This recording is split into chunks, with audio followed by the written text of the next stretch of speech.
Welcome to Vein and Lymphatic University. My name is Lowell Kabnick, and I'm very proud to have today a featured topic on what have we learned about iliofemoral stents.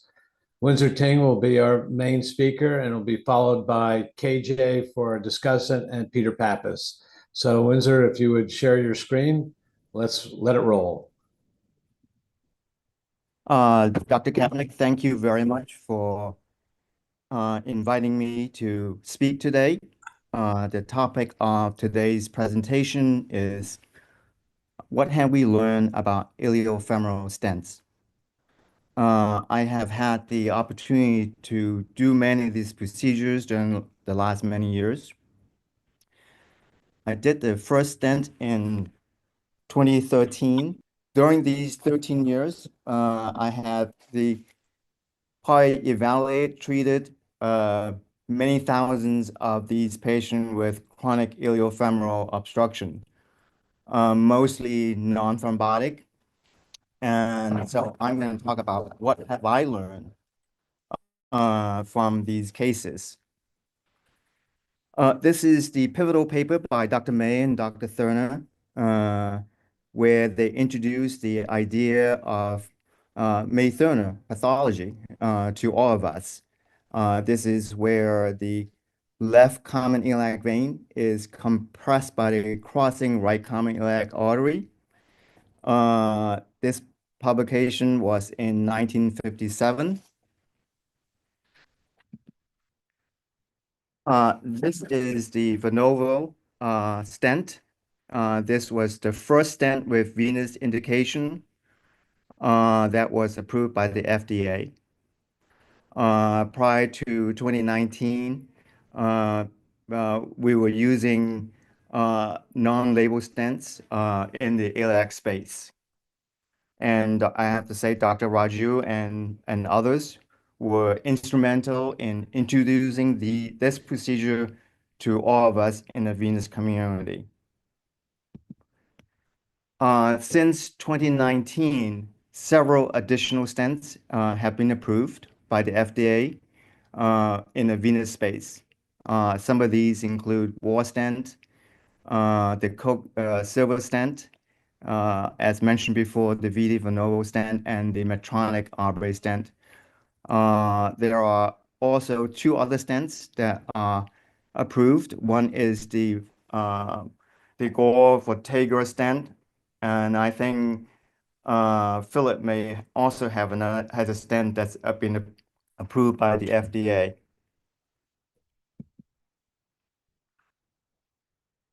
What have I learned in identifying potential venous stent patient?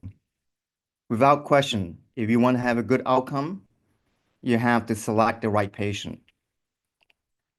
Among my patient, lower extremity edema is by far the most common symptom. 95% of these patients, that's how they present. Leg pain is also very common. Interestingly, most of these patients, when you ask them, where exactly is a leg pain, they will say the pain is in their knees. Among my patients, leg ulcers are relatively uncommon, only 5% of the patient. In post-thrombotic, in patient with post-thrombotic syndrome, I think some of these patients may have a proximal iliac vein stenosis that contributes to their PTS symptoms. And certainly, I think in some patients with varicose veins, a proximal iliac vein stenosis may be contributing, maybe part of the varicose veins. So who are the patients with varicose veins that may have a proximal iliac vein stenosis? We look at this among our patients. There are several different scenarios. One, patients with very significant venous-like symptoms, but they have relatively mild varicose veins. And these patients suspect they have approximate iliac vein stenosis. Another group of patients, these are patients with venous symptoms in both legs, but varicose veins only in one extremity. A common scenario are patients who have persistent symptoms after treatment of varicose veins. Typically, they'll come back and say, Doctor, uh, you taking care of my varicose veins. I don't see my varicose vein, but my leg is still swollen, and I'm still having all these venous-like symptoms in my legs. In patients with multiple recurrent varicose veins, this is another group. Patients with atypical location of their varicose veins, for example, in the anterior thigh, in the lateral aspect of the thigh, or in the posterior thigh. And also in some patients with very severe varicose veins. In these patients, in these different scenarios, it's worth considering the possibility that they may have an iliac vein stenosis more proximally. Very interesting. We went and looked at our patients. We found many of these patients with May-Thurner also have symptoms that are not commonly recognized as part of their May-Thurner. What are some of these symptoms?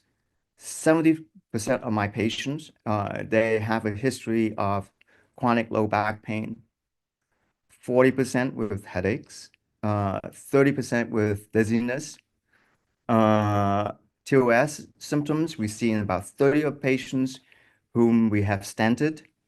Among patients, or the woman patient, 15% have menorrhagia or a history of menorrhagia in the past.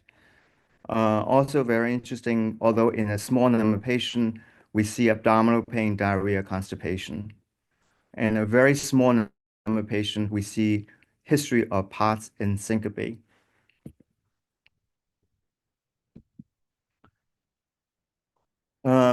So if you suspect May-Thurner, how do I confirm the diagnosis? I think most people these days will resort to using CT venogram. I think it's probably the most common cross-sectional imaging that being used. I personally prefer to use an MR venogram. I think it's better. If you look at the image on the left side, on the top, you see someone with stenosis in their left common iliac vein. And just about the left common iliac vein, you see the clusters of small veins, most likely collaterals. I think these collaterals are very important findings suggesting there's an underlying stenosis. You look at the MRI below, and then this is a little high up, you see these clusters of veins. And sometimes when I don't see the stenosis, but I see these collaterals, I would suspect that the patient likely has an iliac vein stenosis. It's important to recognize, at least I noticed that cross-sectional imaging misses the diagnosis of an iliac vein stenosis in about at least 20% of patients. And in the end, I find symptom to be the most important guide in determining whether someone has May-Thurner. The way I do these cases have really changed from the early years. Many people will use a unilateral approach and only do unilateral stents. I have been using bilateral approach and stent bilateral if indicated. I use venography and IVUS in every case. I think IVUS, there was a period of time when I was using IVUS more selectively. It's clear to me from that period that IVUS is really important in these cases. It results in better stent placement and better outcome. So I use IVUS to quantify and localize the stenosis and to guide the stent placement. What size stents do I use? 16 millimeter in women and 18 millimeter stents in men. I think over the last few years, I'm moving to using more 16 millimeter stent in just about everyone. If I have to use a formula to guide the size what stent to use, I've used it. This formula, short axis plus the long axis divide by 2, and then add 2. And then that number was pretty close to the stent that you should be using in the patient. I'm using longer stents rather than shorter stents over time. Longer stent meaning at least 90 millimeter in length, maybe 120, maybe 150, depending on the patient size and the location of the stenosis.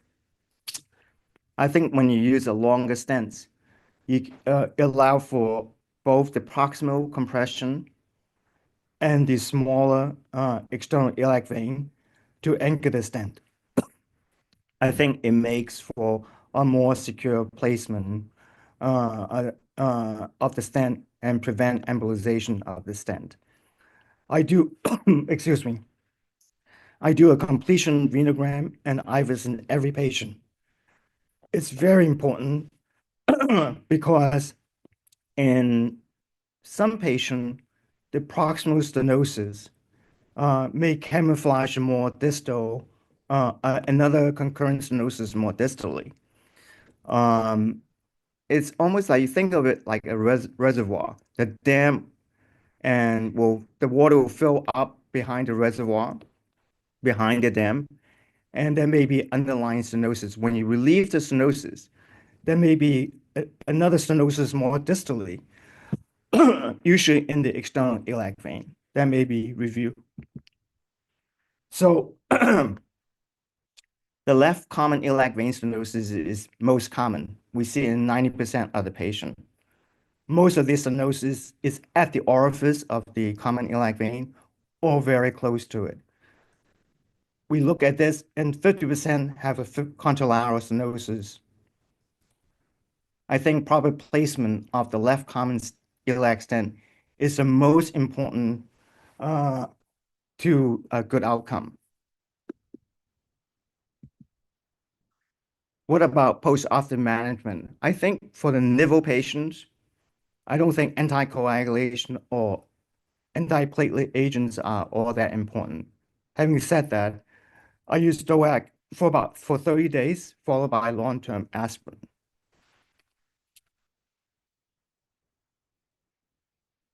I follow up this patient at 30 days, 3 months, and every 6 months thereafter. I think follow-up of these patients, I learned, is really important in ensuring a good outcome. How do I follow these patients? I think the symptom is the most important post-op parameter to follow. Some people do cross-sectional imaging, but I think symptom is the most important. I would do a venous duplex scan if I suspect the patient has superficial venous disease. And I will suggest a second look venogram for those who have symptom recurrence or persistent symptoms after the intervention. I've used all the stents that are currently available. I think all these stents are excellent. The most important determinant to outcome is how the stent was placed. Certainly also good patient selection and good follow-up. Stent thrombosis is very uncommon. The few cases I've encountered were due to the way the stent was placed rather than due to anything else. I have not seen any stent fracture. The outcome has been very encouraging. 80% of patients will report significant improvement or resolution of their swelling. For those patients who have back pain, 80% will report significant improvement or resolution in back pain. In my experience, 30%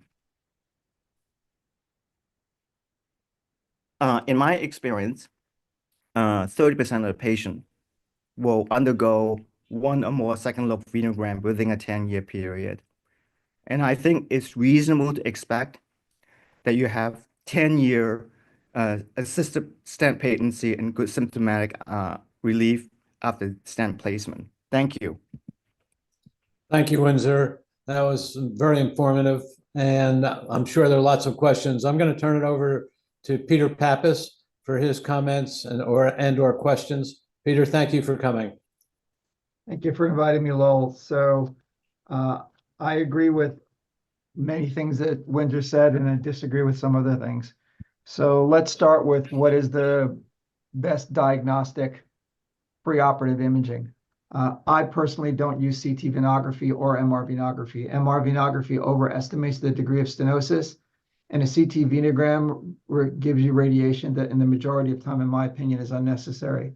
We use transabdominal ultrasonography, and we've published our results on transabdominal ultrasonography. So I would say if you do choose to use the transabdominal ultrasound pathway as your primary imaging, that you actually do your sensitivity, specificity, and receiver operating curve in order to know what the accuracy is in your own hands. We compared our duplex imaging to venography, so we were able to do that, but that's kind of labor intensive. But if you do choose to do the duplex scanning route, that is one way to do it. I would also say if you don't choose to do the sensitivity and specificity analysis and you just use duplex, if the patient's symptomatic and the duplex correlates, I don't care what the CT venogram is going to show. I'm going to go ahead and do the venogram anyway, well, along with the IVUS.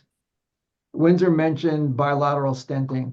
I think this is a really good clinical question to ask. Our group has opted not to do bilateral stenting. Our protocol is that we treat the lesion that has the highest stenosis, and then we observe the patient. We recently completed our own internal analysis looking at how often do we go back and re-intervene on these patients. So over a 6-year period, we looked at 2,900 patients. Our re-intervention rate was 13%, and the vast majority of those were patients who had bilateral iliac stenoses that were symptomatic, that got better after the initial unilateral stenting, but then they became symptomatic at a later date. So, but not all of those patients required stenting. So my concern is that we're putting permanent implants into people that are going to require lifelong surveillance, and the more stents you place in them, the higher the likelihood that you may have a failure at some point. So we're probably a little bit more conservative, but I understand why Windsor does it this way, because many of these patients are miserable and they want to be treated and they don't want to be followed. So that's a decision you're going to have to come up with your patients during the discussions. In regards to anticoagulation, I agree with Windsor completely. Anticoagulation is completely unnecessary in NIVL patients, but completely necessary in post-thrombotic patients. I think that data is very, very clear. What's not clear is what the optimal anticoagulant is, whether or not you should use Lovenox followed by a DOAC. Bill Marston has probably the definitive paper on that thus far, but it's far from being an answered question. The stents do behave differently, whether or not it's a NIVL or a PTS patient. You get those 10-year patencies that Windsor was talking about in the NIVL patients, but you don't see that in the PTS patients. And that's something that Windsor didn't touch on a little bit. I think the word post-thrombotic needs to be eliminated, because not all patients that have post-thrombotic syndrome are the same. You can't treat an iliac occlusion the same as someone who's got a focal stenosis because they've had a previous blood clot. We need to start moving to the Hunan classification from type 1 to type 5, because then that'll give us some indication as to whether or not your inflow is good, your outflow is good, and whether or not the stents will stay patent longer or not. Windsor's group wrote a really good paper on what are some of the causes of stent failures, but they were immediate stent failures. And what the take-home message was, and Windsor, correct me if I'm not mistaken, most of those immediate stent failures were intraoperative misadventures. They were technical problems that went wrong at the time. Most of these stents, if they start to show some stenosis, it's usually at the 2-year mark, but it's because of the pathophysiology. The pathophysiology of venous stents is different than arterial stents. You don't see smooth muscle intimal hyperplasia with a venous stent. You see platelet and collagen lining. And what happens in about 2 years, that kind of builds up a little bit, but then those collagen fibers contract. So we've seen a lot of patients that look like they were progressing to a stenosis, and then around the 24-month mark, 20-month mark, those stenoses regressed because the collagen, contracted in those patients. So you have to be careful with that, because you don't need to re-intervene on all of them. I think Windsor's point about only re-intervening if they're symptomatic or if you think it's imminent failure is correct. One of the things we don't know, because the question is, what have we learned? Well, what we haven't learned is what's a significant area reduction lesion. we see many of these patients who have these stenoses on CT venography are completely asymptomatic. I mean, Bill Morrison's group just presented a paper in 20 and 30-year-olds in which this is actually the norm in this group. They've got these physiologic stenoses that don't bother them and probably should be left alone. And then, Peter? the final question is, how Thanks. should we follow these patients? We recently are in the process of writing a manuscript. We presented at the American Venous Forum last year. And the question is, do we need surveillance scanning? I'm starting to move towards the point where we don't need surveillance scanning because the majority of these patients present with symptoms before their stents fail. So the issue of whether or not surveillance scanning is the way to go in these patients, especially if you're going to be following them for 10 or 20 years, versus trusting the patient to come back when they have symptoms, I think is a legitimate question. I don't know the answer. We still do surveillance scanning because we don't have any data to suggest that that's the wrong approach. But what I don't know is how many of those patients on surveillance scanning do we pick up who we then intervene on? I think most of them come in because they're having symptoms. Then we do a scan. We're not picking them up because we're doing surveillance scanning. So Peter, those are just Peter, I'm going to have to move on to KJ. We only have 7 minutes left. This has been brilliant. Thank you. If we have time, we'll get back to you. KJ. Dr. Kabnick, Dr. Pappas, Dr. Ting, this is phenomenal. Thank you for the invitation. I actually agree with a lot of what Dr. Ting said. I practice it very similarly to the way he practices. I agree that I don't get MR and CT on every patient. We do use our vascular lab a lot. The difference in my practice pattern here is that I get a lot of patients from kind of all over the place. And so they come with their own imaging that's already been done. And so sometimes if they've already had interventions done or if they've already had imaging done, that's when I will get cross-sectional CT or MR imaging just to get a lay of the land and have a better understanding of everything that's been done, because not all the patients understand what has been done to them in the process of getting things done for them. One of the things that I like is that there's so many different venous stents available now in this location. I tend to favor a softer stent. I like the Cook stent for that reason, especially for the NIVL patients in my young women population, because I feel it gives them less pain, it increases luminal gain for them, and decreases the pressure gradient across this, helping to offload their venous hypertension in the leg. So that's one thing I do. I stick with the Cook vena for my NIVL patients. I agree with the sizing. I go with 16 for most of my young female patients. And I also don't advocate for doing this in patients younger than, say, 18 years old or 21 years old. Like, I'm very hesitant to stent teenagers just because we don't know what the future holds for them. And even though we have very good long-term data on iliac stenting, we don't have 50-year data. These kids are all going to outlive me and outlive all of us on this call. And so I like to be thoughtful about what we're doing for them. So oftentimes we'll do conservative management for those patients, or we'll figure something out. One of the things that I've seen a lot of recently in my practice, and I'm not sure if the rest of the panel has, is nickel allergies to metals. And a lot of the patients are coming to me with these things. I know I see Dr. Pappas' face. I know he doesn't actually buy into all of this stuff, but it is a concern, and I have seen it in my own practice. Now, does dermal testing correspond with in significant allergy? Probably not in the majority of patients, but it's hard to tell who's going to be. So my question to everybody on the panel is, how do you deal with this problem? How do you deal with the patient who comes to you with significant symptoms, a high-grade stenosis, and documented nickel allergy? How do you take care of them? How do you treat them? KJ, I'm going to hold that question for a moment, because we will have a full grand rounds on these allergies. So the answer could be, I know your answers, but we could go on. So what I'd like to do, if in the remaining 4 minutes, if we could have Windsor final comments, followed by Peter, and followed by you. So please keep it short. Thank you. Very good comments. I think abdominal ultrasound is very good. The limitation is the technician. It requires a little more technical skill to do a good abdominal ultrasound.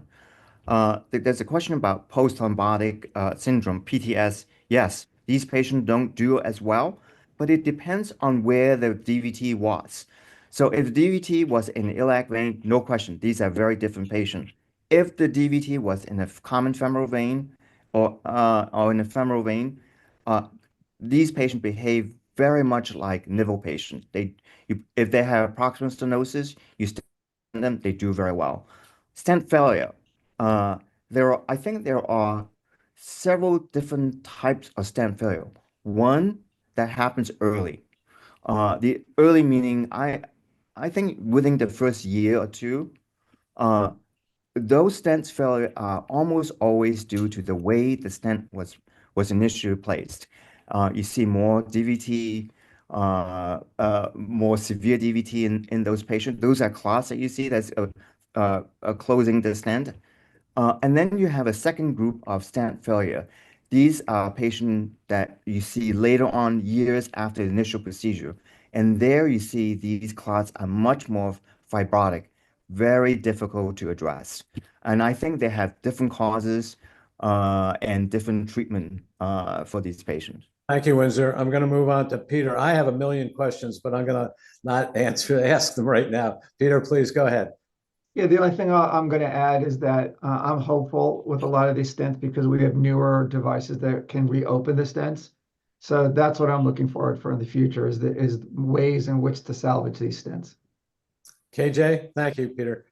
I think those are all good points. The only thing I would add to this is the question about anticoagulant, antiplatelet agents after intervention. I tend to put everyone on DAPT afterwards, unless they were a post-thrombotic patient, and then I put them on anticoagulation. After 3 months, I convert them to monotherapy antiplatelet agent, and I keep that on for as long as I follow the patient. Yeah, I'd strongly encourage you to stop doing that. Okay, these are not coronary stents. All right, dual antiplatelets and for nibbles, it doesn't work. It doesn't matter. All of the data doesn't support that. You're just treating yourself and the lawyers. Well, thank you for all of those comments. My last question, and it's rhetorical. Are we doing too many stents for nivels? And I'll leave it at that. And I'd like to thank everybody for being on, and Windsor for your talk. Again, Peter, thank you for your brilliance, and KJ the same. Next week, we're going to be talking about fasciotomy and iliofemoral DVT. Michael Sadek will be the guest host. Ayman Fakhri from Egypt will be the lead speaker. Ravul Jindal from India will be a discussant, and Dr. Evgeny Shadikov from Russia will be a discussant. So please join us. Thank you very much, everybody. And I appreciate all the discussion. Thank you. Thank you.